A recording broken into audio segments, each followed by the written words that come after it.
The Cedric Maxwell podcast is brought to you by FanDuel, the exclusive wagering partner of the CLNS Media Network.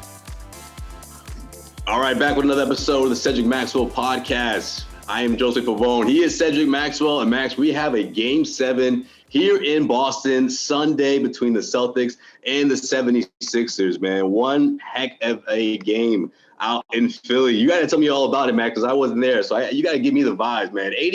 95 to 86 is your final score. Jayson Tatum scoring 14 of the Celtics' last 16 points in the fourth. But that's not the whole story, right, Max? That's certainly the headline, but there's a lot more to it.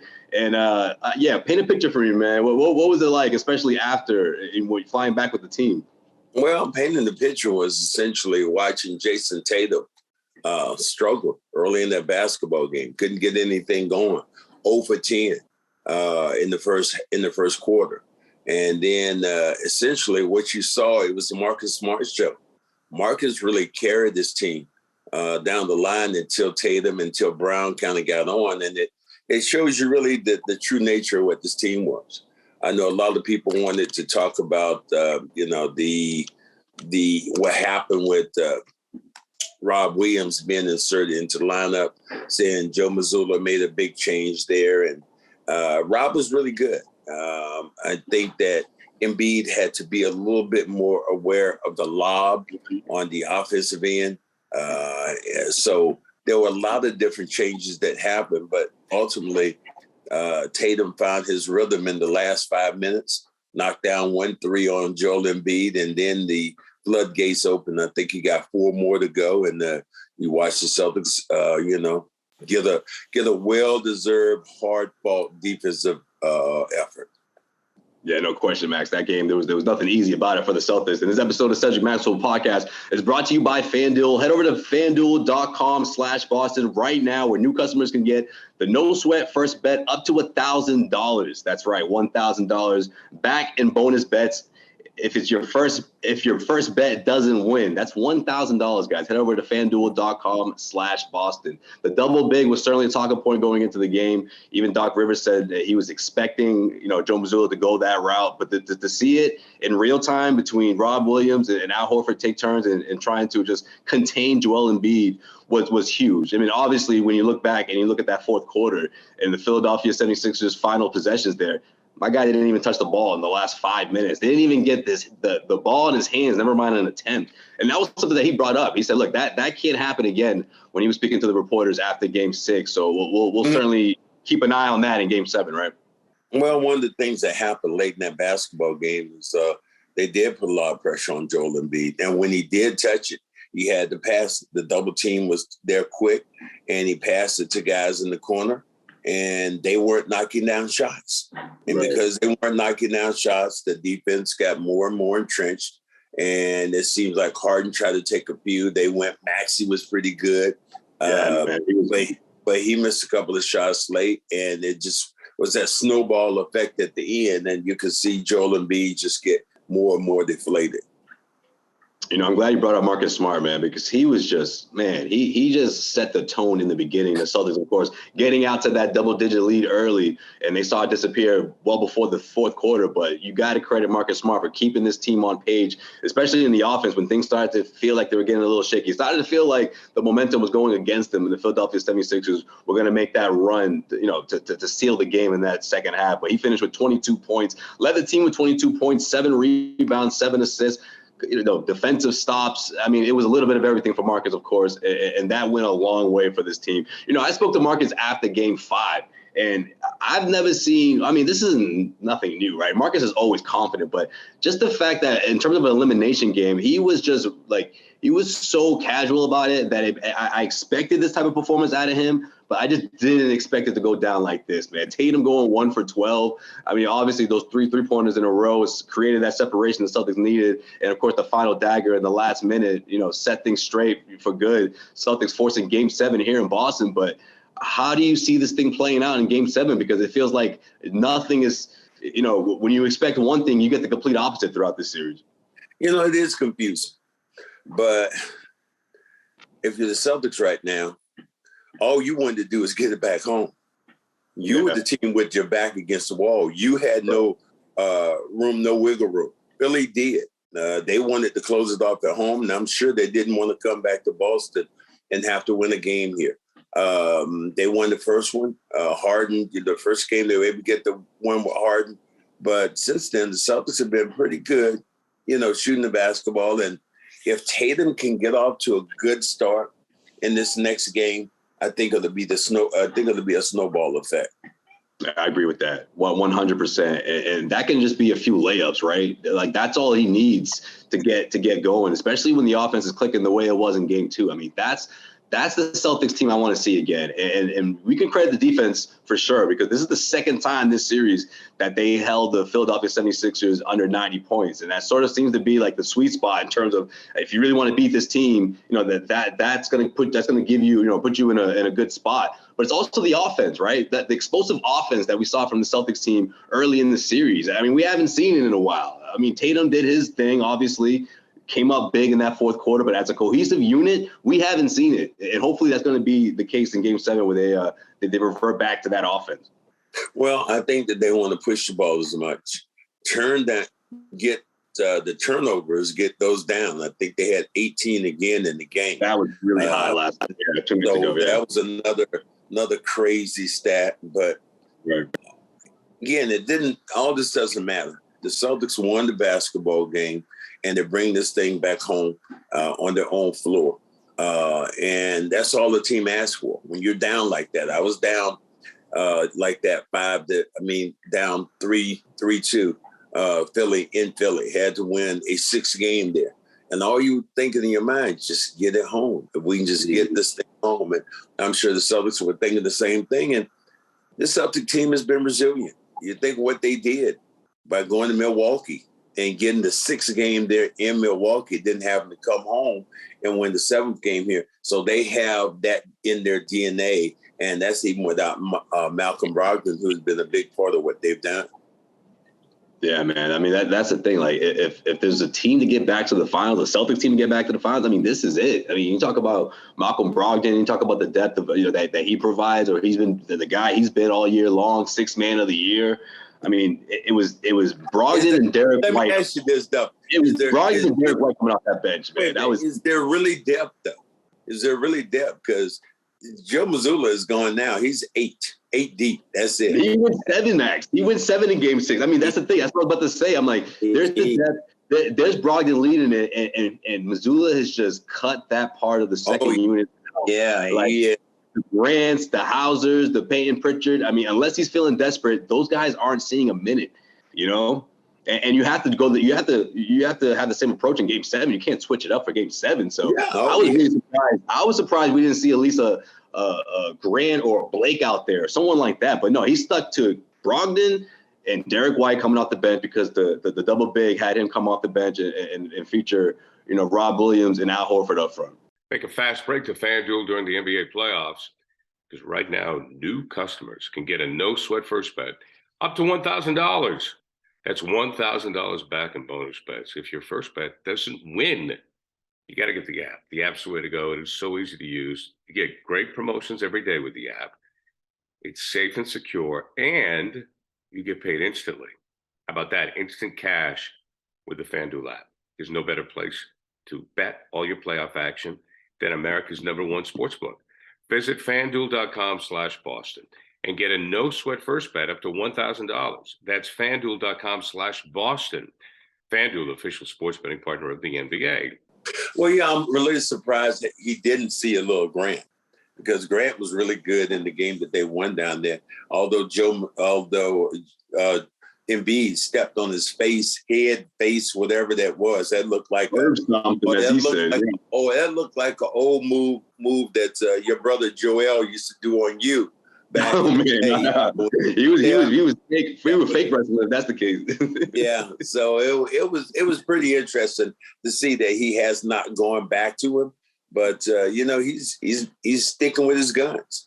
He's made a few adjustments, but other than that, he's playing the guys that he feels can win him a basketball game. These guys are rested. They don't have all the mileage that Joel Embiid has on them or some of the other guys in the NBA, because they were able to take breaks. This guy stepped out. He didn't play, or this guy didn't play.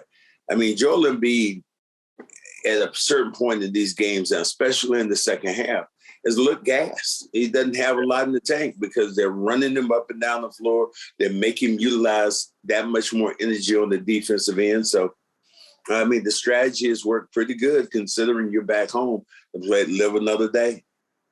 Yeah, I was going to say, Max, that leads into my next question. Does either coach have like a final trick play here? Like, is that what Game 7's about? Or is it more about just sticking to your guns and just seeing which team, falls first? Yeah, Game 7 is not about trick plays. You don't trick people in NBA. You trick people in football. You got a trick play that you run, and you put it in one time, and you do that.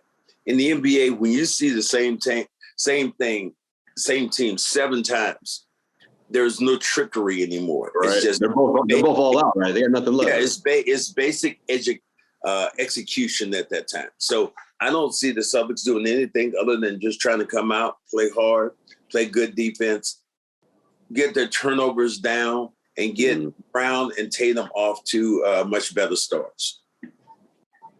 All right, Game 7 vibes, Max. I'm going to ask that cliche question, which I think is really fitting for these two teams. Which team where's the pressure lie? Which team has more pressure riding here? The Philadelphia 76ers or the Celtics? Celtics. Yeah. Celtics easily have more pressure on them because they were the favorites from the beginning. Even in last night's game, they were 2.5 point favorites with the bettors. So I think that you look at the Celtics, their season, the way it's been so far. You got two guys who are one is first team all NBA. The next one is all NBA. So in Brown and Tatum. So yeah, more pressure is on the Celtics. And then on top of that, playing at home, it puts that much more pressure on you. The reason I asked is because Philadelphia, losing 2 when they had a chance to close out, that's got to haunt them, right? And especially going to the offseason where this was their best chance to get to the finals, right? They've been trying to get just wait, it's not over yet. It's been 22 years, Max. Just wait, it's not over yet. You act like it's over. I'm not saying it's over, Max, but that's a lot of pressure. That's a lot of pressure for an organization. Really not considering. Boston did to the Eastern Conference Finals a handful of time went to the finals last year. And they won what, Josue? And they won. That's what? true. That's fair. But the process has been a long ass process. They don't do that. They don't do that in Boston where they say, "Oh, you got close," and "Oh my God, that was like the best year." Tatum and Brown last year got close. They were 2 games away. Essentially almost 1 game away, a quarter away when they could have had Golden State easily down 3-1. But I think that if you look at it, again, the pressure to me is more on the Celtics, championship driven. I think that people looked at Philly and say, yeah, good team, good story, but not a team right now that can win the championship. And we'll see what happens tomorrow. That's why I think more pressure is actually on the Celtics. Yeah, if I was Joe Mazzulla, man, I was about 1 minute before that Jayson Tatum 3. I was about 1 minute away from taking that ball out of his hands and giving it to Jaylen Brown, man. Because can you imagine? I know, Max, you don't want to live in this world, but can you imagine if things went the other way in Game 6 and the criticism, the ridicule, all summer long, all on top of Tatum? It would have been rough. That would have been his tragic moment, like what Magic had to go through. That's legitimate. 1 for 12. That's legitimate. That's legitimate, as you're saying. That would have been the talk. If it had not gone the Celtics' way, then all the criticism was going to be on Jayson Tatum. One thing I think people were mad the other day when after the game, he was being interviewed, and I think Doris Burks or somebody asked him a question. He said, very humbly, I'm one of the best players in the world. I'm one of the best basketball players in the world. Yeah, and when you think about it, when you get to the NBA, there's 300 players, whatever it is in the NBA. When you're one of the top 5, then you're one of the top 5 players in the world. He's first team all pro. So yeah, there's a handful of players, and he happens to be one of them. So you don't have an issue with him saying that, right? Because I don't understand if you have a problem with that and that heat of that moment after what you just did in front of that crowd, he can talk his shit, man. He's all NBA, first team all NBA. Why not? Say what you got to say. You can talk all you want to, but at the end of the day, but Game 7 is still right. You better win this series. That's all that matters. Doesn't matter any more talk and all that. There's no wiggle room for either team right now. So I hope the Celtics don't come out tight. I hope they play free, easy, get the thing going early, get a lead, and then start to put some pressure on the 76ers. And, the guy who has a lot of pressure on them might be more or less Doc Rivers right now. Yeah. Because the number of situations Doc's been in that his team has lost. He's been up 3-1. He's been up 3-2. He's had a lot of opportunities to close it out, and it just hasn't happened for his team. So there's probably more pressure on Doc Rivers than anybody else. Max, I'm glad you brought up Tatum being the top 5 player in this league because, making all NBA first team, obviously, it certainly suggests that. And seeing what he did and everything that he said, you look at the news that dropped this week, and especially thinking about Jaylen Brown's situation, who still has 1 year left on his contract, but when you think about what he said in a couple of articles a few months ago, people are still wondering what his future is going to look like. But if the Celtics do what they're supposed to in offering him a max deal or anything like that, he should be all right because $295 million for 5 years, that sounds pretty good for any player, right? It'll actually make him, at least right now on paper, he's projected to be the highest paid player in the NBA if the Celtics were to go ahead and do that. So what are the chances that happens, in your opinion? Well, here's the thing that we've heard, and we have not heard a lot of it. Brown is, and I've heard this over and over again. That's why to me, I don't think I've ever seen Brown in any commercials at all. And he's not about the money. Some of it's about principle. Now, can he walk away from $290 million? I would think not. But if you're about principle and you look at it, you might be thinking like, yeah, I can get the money later on. I might want to go someplace else. I think it's a great situation for him here playing along with Tatum. I think it's a great situation. But sometimes players like that want to go out and establish themselves away from everybody else and say, look, I want my own team. I want to be the man. As long as he's here, I'll always believe he's 1B. He's not 1A, but 1B. And that's not a bad situation to be in because right now this seems like it's more of Jayson Tatum's land than anything else.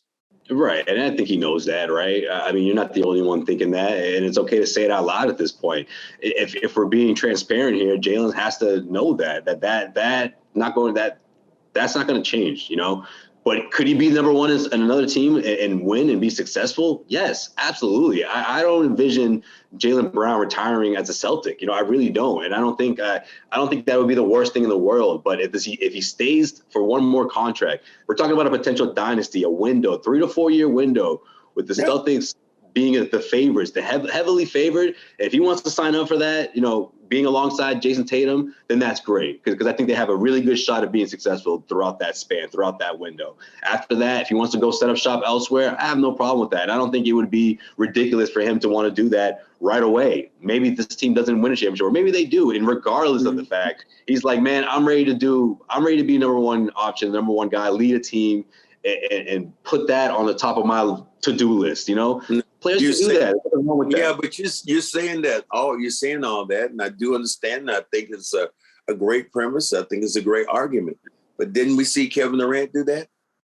Kevin Durant was with a dynasty in Golden State.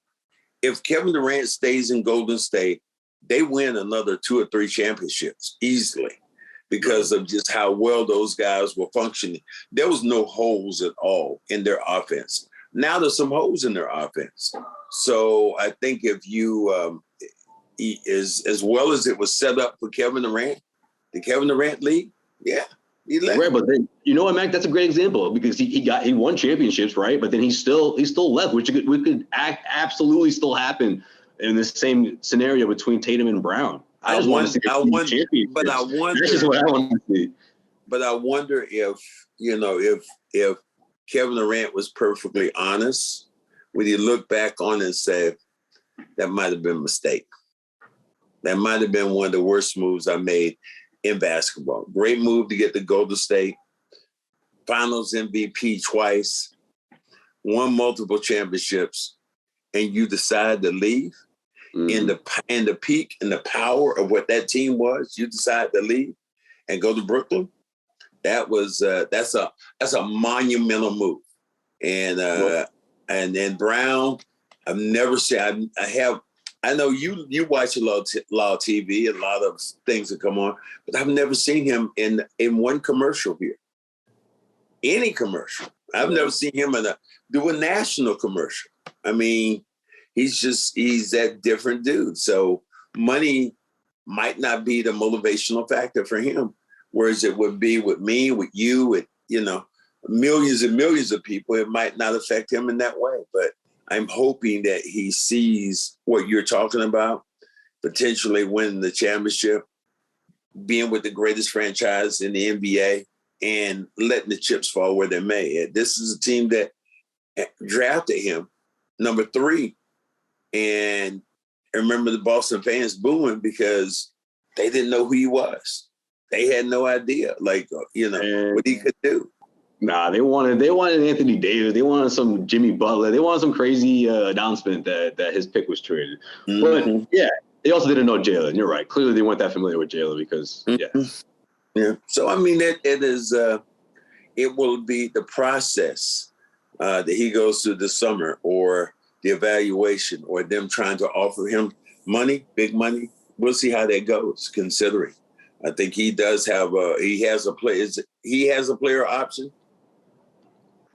So if he has a player option, he could void that and re-up with somebody else. So I'm hoping that he stays and stays tack and let his emotions calm down about who leads the team. At the end of the day, it's just like the Celtics. It didn't matter that Jayson Tatum scored those points early. He was connected still with Marcus Smart, because if Marcus doesn't give him an opportunity, they don't win that basketball game. So this is what's so good about this particular team. There's a lot of guys his age. Their window of opportunity is a big one. All they have to do is think about increasing pieces. I mean, Al Horford is signed. Everybody that you have on that team that started the other day, all those guys have long-term deals except Brown.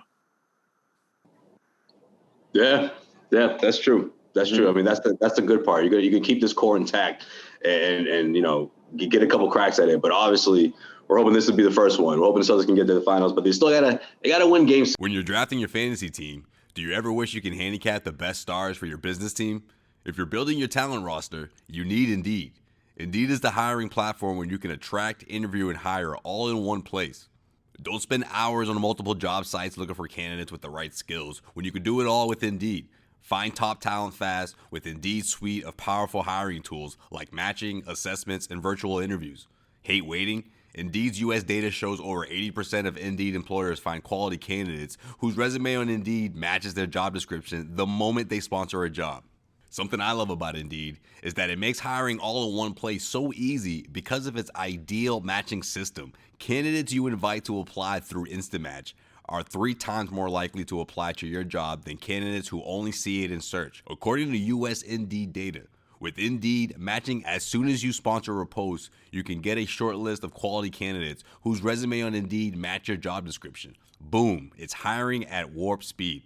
Indeed does the hard work for you. Sponsor a job and we'll match you with quality candidates whose resumes on Indeed fit your job description right when you post. With Indeed, you can start hiring fast. Join over 3 million businesses worldwide using Indeed to hire great talent fast. Indeed knows when you're growing your business, you have to make every dollar count. That's why with Indeed, you only pay for quality applications that match your must-have job requirements. Visit Indeed.com/Maxwell to start hiring today. Just go to Indeed.com/Maxwell. That's Indeed.com/Maxwell. Terms and conditions apply. Cost per application pricing not available for everyone. Need to hire? You need Indeed. You know what? I'm glad that's good you brought up Durant and his days in Golden State, because maybe he is thinking that way, right? Maybe he is wondering what if after the Suns were bounced out of the playoffs against the Denver Nuggets, 125-100. But, man, these guys had a 30-point lead early. I mean, it was one of those games. It reminded me of last year when these guys got bounced out of the playoffs as quickly as they did in a decisive game. And this one was no different, man. What's next for Phoenix here? They try to replenish this roster. Was this thing a mistake? Chris Paul, I mean, he couldn't even finish the series, man. There's a lot of question marks in Phoenix, while the Denver Nuggets, man, they're the favorite right now to win the championship. You know? Well, I think if you look at them and you have Durant, you have Booker, you have two dynamic scorers. Chris Paul is getting a little older in the two, make a lot of money. Is this his last year?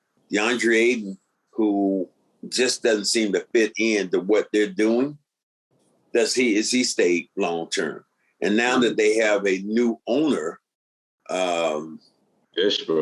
yeah, what are they going to do there? So I think there are a lot of moves, a lot of movable parts that are going to be in work.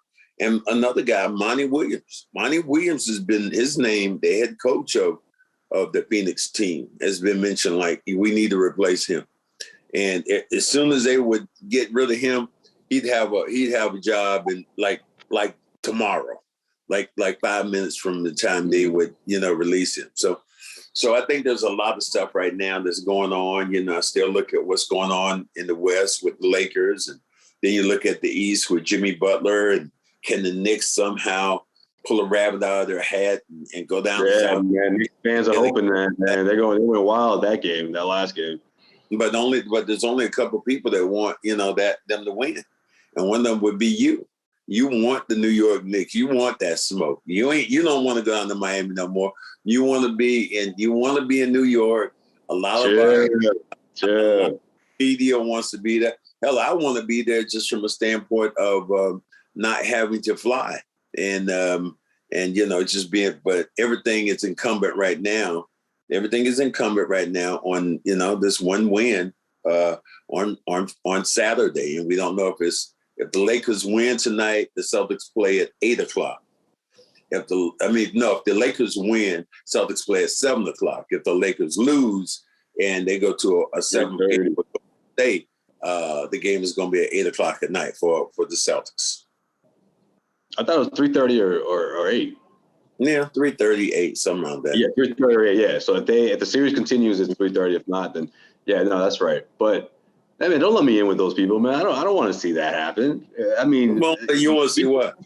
The Eastern Conference Finals and MSG would be kind of cool, but give me a Cuban sandwich and Josue, ice cold drink in Miami, man. You get your camera going, flowing in that New York crowd, going to these spots in New York. You would be Spicy would be like, you better put that camera away. You would be so excited about some of the haunts that you'll be like, Max, come on, man, let's go to such and such place. Let's do this and that. I mean, it's better than Milwaukee. I'll give you that much for sure. I'll take that. There's nothing that, propel me to say, look, I want to go back to Milwaukee. When they got beat, I might have been the happiest man. I know we had one of our coworkers was excited, and the Celtics had to go 6 games. He wanted the. You mean the Atlanta series? Yeah, somebody was really yeah. He wanted the Celtics lost the game and could have closed it out here in Boston, but he was the only guy I saw that was grinning. Literally grinning in the press room, like, yeah, we got to go back. We got to go back. That wasn't right though. That's what we'll say. Just picture a bunch of long faces, serious, stoic look, and then you just see, you can just pan to your left and you just see a face just going with a big old smile. I am sure that was on it. Looking at me like, let's go. This series is still going. Yeah. Atlanta was fun, but hopefully the Celtics, hopefully they get this thing done in Game 7, man. You know what? I stand corrected. Man, before Game 6, Max, the Celtics were nowhere near favorites to win the title. They won Game 6. Even before Game 7, FanDuel has them back at the top to win it all. Denver is second now. So not even the Nuggets, who just wrapped up their series, All that look, just against the Suns, they're not even the favorite. All it takes is one win. It takes one win. I would, the pundits, the people, the powers that be would love for it to be the Lakers and the Celtics, and you would be one of them. You would have your little camera. You'd be every step I take. You'd be right. I'd have to look over my shoulder because you'd be looking for a new chapter between the Celtics and the Lakers. You would be looking for me and James Worthy someplace in a cage match. You would love that. So it would be like the future. It's not even a Staples Center anymore. It's the crypto. Can you think of anything more 2020s than that? Like crypto.com arena. I can't think of. It's like we're in the future, man. It'd be awesome. I can't think of something more than that. E40. Your rapper E40. I can think of something. Pretty futuristic right there. E40. The rapper E40 at the White House celebrating the last year's title. That's some 2020 stuff that you would never envision. Imagine someone telling you 15 years ago. Well, you didn't even know what E40 was. But anyways, I would have. If someone told me back in the day that was gonna happen, I'd be like, no way. Ain't no way in hell they're gonna let E40 into the White House. Hell no. Yeah. Well, guys, right. It's about that time. Well, prediction, real quick, Max. Do I even have to ask? But I'll ask anyways. Celtics by landslide. Does this thing have to be? It has to be done that way, or what? Celtics by 10 tomorrow. Celtics by 10. Excuse me, Sunday. This broadcast. Celtics by 10. I like the Celtics. Getting back home, all the pressure's on. If they can, that the key to it is getting off to a good start. If they ever get up on the 76ers, you could close the door. You could book it.